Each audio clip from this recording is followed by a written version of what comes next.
আসসালামু আলাইকুম ওয়া রাহমাতুল্লাহি ওয়া বারাকাতুহু। আসো ভাই বোনেরা, একটু বসি। আমার সম্মানিত শ্রদ্ধেয় বন্ধুরা, আজকে আমরা শুনব একটি সালিশের কথা, একটা বিচারের কথা। আব্বা মা বৃদ্ধ হয়ে গেছে, তারা বয়স হয়ে গেছে, এখন তাদেরকে খাবার দেবে কিভাবে। তিনজন ছেলে রয়েছেন এনাদের। তো মুরব্বীদেরকে বড় ছেলে বলছেন যে আমরা আব্বা মাকে ভাগ ভাগ করে নিই, আব্বাকে একজন মাকে একজন, এভাবে আমরা নিই। দ্বিতীয় ছেলে প্রস্তাব দিয়েছেন, মেজ ছেলে প্রস্তাব দিয়েছেন যে আচ্ছা এমন করলে কেমন হয় যে আমরা আব্বাকে একজন মাকে একজন নিয়ে, ঠিক আছে, 1 মাস করে করে আব্বা আম্মাকে 1 মাস করে করে, অর্থাৎ একজন আব্বাকে 1 মাস, মাকে 1 মাস, এভাবে আমরা খরচ দেবো ইনশাল্লাহ, এভাবে আমরা খাওয়াবো।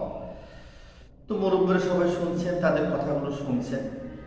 এখন কার কি বক্তব্য সবাই শোনার পরে ছোট ছেলেকে বলতেছেন যে বাবা, তোমার কি অভিমত, তুমি কিভাবে ব্যাপারটা নিচ্ছ বলো আমাদের। তখন ছোট ছেলে বলছেন যে আচ্ছা এরকম করলে কেমন হয়, ঠিক আছে। হ্যাঁ, বড় ভাই বলছেন যে আমরা আব্বা আম্মাকে ভাগ ভাগ করে নেব। মেজ ভাই বলছেন যে মাসোয়ারি একজন একজন করে নেব আমরা। তো আমার প্রস্তাব হচ্ছে আমি আব্বা মা দুইজনকে দেব। সুবহানাল্লাহ, সুবহানাল্লাহ।